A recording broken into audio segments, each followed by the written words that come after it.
아무리 이론 공부 열심히 해도 실습하지 않으면 그게 그냥 머릿속에서 맴돌다가 끝나버리거든요. 그게 자기 실력을 올려주는데 도움이 안 돼요. 그래서 사실은 글쓰기는 독학이다 그런 말이 있거든요. 글쓰기는 독학. 독학이란 얘기는 혼자서도 할 수 있다는 거예요. 뭐 선생님의 도움을 받으면 물론 더 좋겠지만 그게 왜 독학도 가능하냐면 우리의 이 언어 체계 속에 우리가 구사하는 이 말 속에 문법이 다 들어있거든요. 그렇죠? 을 같은 거는 목적격인데 그거 학교에서 배우지 않아도 을이나 르를 쓸 때는 그 말을 쓰잖아요. 뭐뭐시, 뭐뭐가, 뭐뭐는, 뭐뭐, 은는 이가는 주격조사인데 그거를 학교에서 배우지 않아도 3살짜리, 4살짜리도 말 배우면서 그걸 은연중에 쓴단 말이죠. 그 얘기는 뭐냐면 이 국어에서 말하는 문법 체계가 머릿속에 다 들어있는 거예요. 여러분 모두에게. 말을 하는 사람이라면. 근데 이제 말과 글의 차이점 같은 거를 연구하면서 어떻게 하면 이걸 말을 글로 제대로 옮길 것이냐를 그 테크닉적인 면을 열심히 공부를 하면 글을 잘 쓰게 되는 거죠. 말과 글은 크게 다르지 않습니다. 여러분이 말을 잘한다면 글도 충분히 잘 쓸 수 있는 거예요. 근데 그게 효과적인 전환 방법, 말을 글로 전환하는 방법을 체계적으로 배우지 않으셨기 때문에 그게 조금 어려우실 거고 그것만 잘 된다면 충분히 실력을 끌어올릴 수 있다고 생각합니다. 자, 오늘 첫날이니까 깊은 내용까지 들어가기 전에 일단은 아주 포괄적인 내용, 개론적인 내용을 한번 해볼게요. 원론적인 내용인데 사실 이게 별 필요가 없을 것 같지만 사실은 굉장히 필요한 내용이에요. 여러분이 글쓰기에 대해서 어떻게 접근하냐에 따라서 이제 자기 실력을 올릴 수도 있고 못 올릴 수도 있는 거거든요. 내가 어떤 생각을 갖고 있느냐. 자, 질문을 제가 해보겠습니다. 글쓰기란 무엇인가? 여러분이 생각하고 있는 글쓰기, 제가 생각하고 있는 글쓰기가 좀 다를 수 있어요. 그죠? 여러분은 어떻게 생각하세요? 글쓰기가 뭐라고 생각하세요? 한마디로 정의한다면? 뭐 백과사전 같은 데다가 내가 이거를 정의를 쓴다, 한 줄로. 뭐라고 쓸 것 같으세요? 말을 문자로 표현한 거. 아, 그거 좋습니다. 네. 그렇죠. 생각을 옮긴 거니까. 또 다른 게 뭐가 있을까요?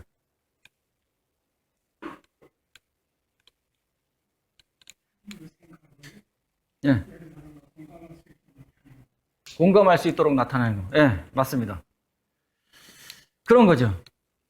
그래서 글쓰기를 공부할 때는 가장 중요하게 생각해야 될 게, 초점을 맞춰야 될 게 뭐냐면, 일단은 생각이에요, 생각. 생각이 글로 바뀌는 거잖아요. 요거를 저는 뭐라고 하냐면, 변환시킨다고 얘기를 하거든요. 변환시키는 거. 생각은 눈에 보이지 않아요. 그렇죠? 만질 수도 없고 냄새도 안 나고 아무것도 없어요. 그냥 추상적인 개념, 머릿속에서 이렇게 그 신경 뉴런이 왔다 갔다 하면서 정보를 주고받는 하나의 단편적인 조각, 이거밖에 안 돼요. 생각은. 눈에 보지도 않기 때문에 이걸 뭐 어떻게 설명하기도 좀 어렵고 그렇죠. 하지만 이게 문자화 됐을 때, 글로 됐을 때는 이게 막 흩어진 생각이 아니라 정리된 생각이 되죠. 그래서 글을 쓰면 마음이 차분해진다. 또 생각이 아주 체계적이고 과학적으로 논리적으로 된다. 변한다는 말을 하는 이유가 그래서 그런 거예요. 생각은 그냥 떠도는 단편이에요. 편린. 하지만 이게 글로 바뀌는데 우리가 지금 공부해야 될 건 이거예요. 이거. 변환시키는 방법. 그죠? 이 방법을 잘 터득하면 생각이 글로 제때제때 아주 효과적으로 전환될 수 있다. 그러면은 글을 잘 쓴다는 얘기를 듣겠죠. 그렇죠? 글을 잘 쓴다는 게 뭐냐? 그걸 따져보는 거예요. 글을 잘 쓴다는 것. 어떻게 쓰는 게 잘 쓰는 거예요? 여러분이 생각하실 때? 저하고 좀 다를 거예요, 생각이. 어떤 글을 잘 썼다고 하느냐? 내가 봤을 때. 뭐예요? 긴 글? 아니면 화려한 글? 내 생각이 잘 표현된 글. 맞습니다. 독자가 이해할 수 있는 내용. 네, 그렇죠. 또 뭐가 있을까요? 잘 쓰는 글이 어떤 글인가? 신문에 사설 같은 거 보면 잘 썼다고 생각하세요? 사설이 왜 잘 쓴 글이죠?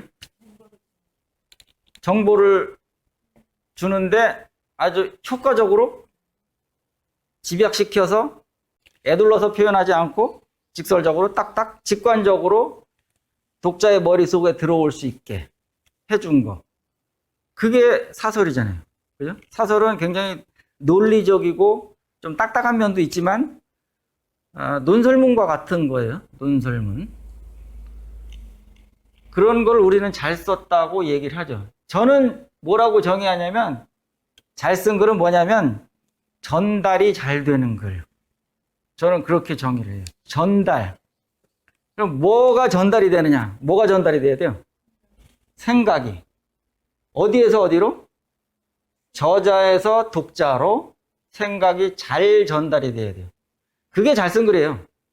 그래서 저는 전달률이라는 말을 많이 합니다. 전달률이 50%냐, 60%냐, 70%냐, 80%냐. 100%는 불가능한 거고. 어느 정도로 내 머릿속에 있던 생각이 내가 쓴 글을 읽는 독자가 이렇게 봤을 때 얼마만큼 받아들이냐. 그거는 상당히 중요한 거죠. 그죠? 그 퍼센트. 그 컴퓨터 같으면 복사가 되잖아요. 이쪽 파일에서 이쪽 파일로 이렇게 복사를 해버리면 100% 다 가죠. 그죠? 하나도 빠짐없이 완벽하게 다 갑니다. 이거는 컴퓨터고 사람은 그럴 수 없잖아요. 사람 머릿속에 있는 생각이 내 머릿속에 있는 생각이 여러분의 머릿속으로 100% 다 갈 수 있어요? 그건 불가능해요. 받아들이는 그 정도, 스킬, 내용 이게 다 다르기 때문에 어떤 사람은 이만큼을 받아들이고 어떤 사람은 이만큼을 받아들이고 아예 완전히 딴 방향으로 받아들이는 사람도 있고 그렇게 되는 거죠. 그죠? 그래서 이 쓰여진 글 자체는 문자지만 이 문자 하나하나가 다 정보를 담고 있고 그 정보는 저자와 독자와의 관계에서 이 정보가 어떻게 전달이 될 것이냐를 고민하면서 쓰시는 게 기본 중에 기본이라고 생각하시면 돼요. 그래서 제가 또 강조하는 게 뭐냐면 항상 뭐를 생각하라고 하냐면 독자를 생각하라. 독자 위주. 독자 위주의 글을 써야 한다는 말을 아주 자주 말합니다. 독자는 중요한 거예요. 왜냐하면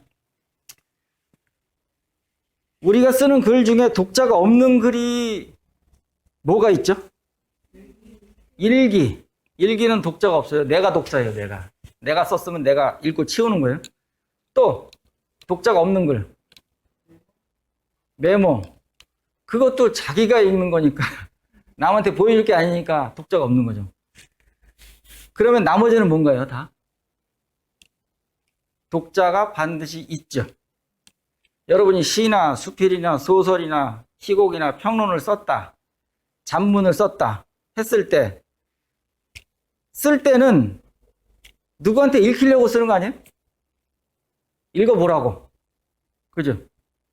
근데 보고서 같은 것도 써서 읽어보십시오 하면서 제출하는 거고 자기소개서도 마찬가지고 자기가 자기 소개하고 그걸로 끝나는 게 아니라 그걸 보여주잖아요. 수필도 내가 막 머리를 쥐어짜면서 수필을 한 편 썼다. 그럼 그걸 그냥 가만히 갖고 있어요? 아니죠. 주는 거예요. 남한테 읽어보라고.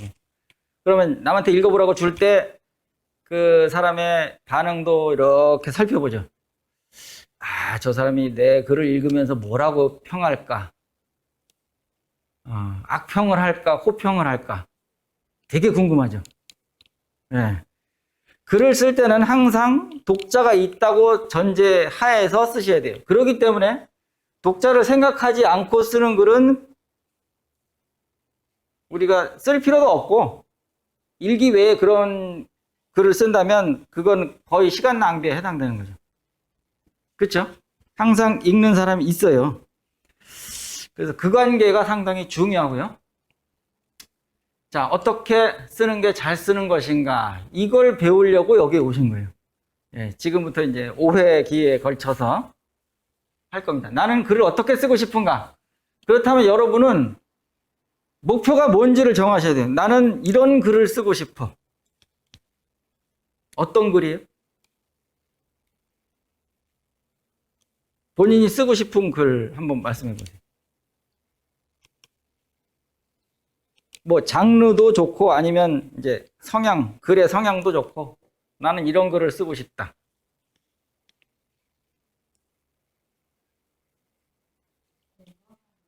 공감하는 글을. 예. 좋죠. 공감하는 글. 어쨌든 모든 글은 다 독자가 있다고 했으니까 독자가 읽어보고 같이 느낄 수 있어야지. 내 느낌으로 그냥 끝나버리면 별로 의미가 없죠. 그러니까 읽으면서 고개를 끄덕이게 할 수 있는 그런 글.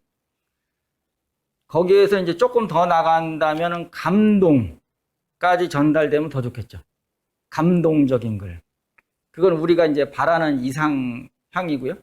이상적인 게 이제 거기까지 가는 거고, 감동이 아니더라도 뭐 전달할 건 많죠. 재미를 준다든가, 아니면 즐거움을 준다든가, 정보를 준다든가. 그죠? 그런 글도 다 글인데, 이제 거기에다가 감정까지 실어서 감동을 전달하는 건 더 훌륭한 글이 되겠다. 그리고 여러분이 주로 쓰시는 글은 실용 글쓰기예요.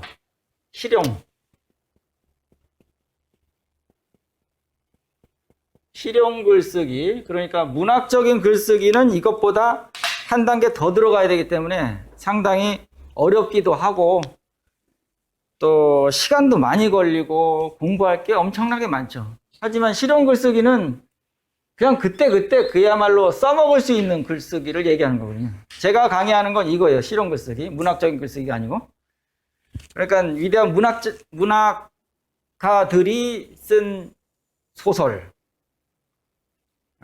뭐 노벨상을 탄 그런 위대한 작품들, 그런 거를 쓰려고 하는 건 아니고, 그 정도 되려면은 그야말로 전문적으로 어마어마하게 많이 공부를 해야 되니까, 그거 말고 그냥 쉽게 우리가 일상생활 속에서 접하는 글이 뭐가 있죠? SNS에다가 글을 올린다든지, 일기를 쓴다든지, 아니면 인간관계에서 중요한 거, 편지 있죠, 편지.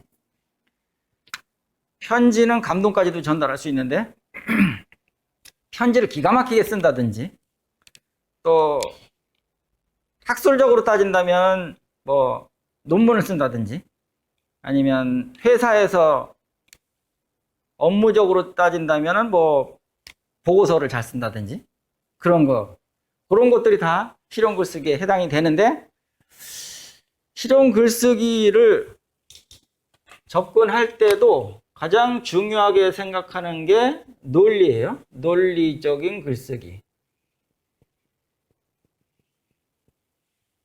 논리적인 글쓰기. 그리고 설득하는 글쓰기.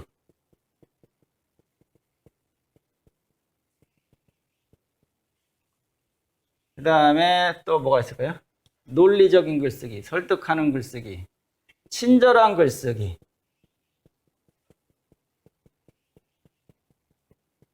제가 주로 강조하는 건 이런 거예요.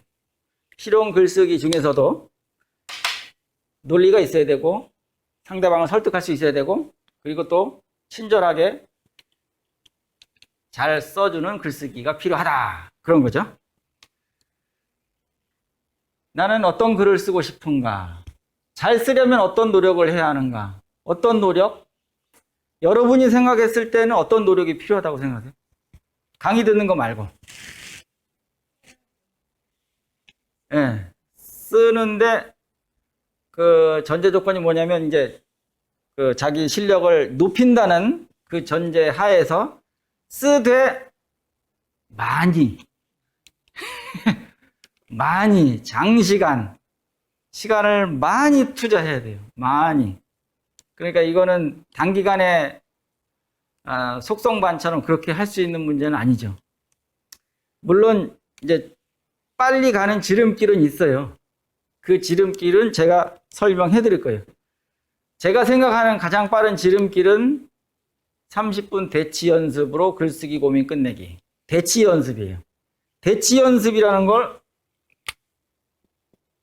이제 방법적인 측면에서 이게 가장 효과적이다. 저는 이렇게 말을 합니다. 나중에 계속 할 거예요. Substitution drill. 제가 예전에 1999년부터 해서 그때도 이제 중학생들 가르치는 학원 강사를 좀 했었어요. 영어. 그래서 중학생들 영문법은 제가 잘 하죠. 영어 전공이 아니라서 고등학생까지는 못 가르쳤고 중학생은 많이 가르쳤어요. 4년 동안 가르쳤으니까. 자, substitution drill이 뭐냐면요. 이게 우리말로 하면 대치 연습이에요. 이거를 굉장히 낯설고 처음 본 거라고 생각하시겠지만 사실은 그렇지 않아요. 여러분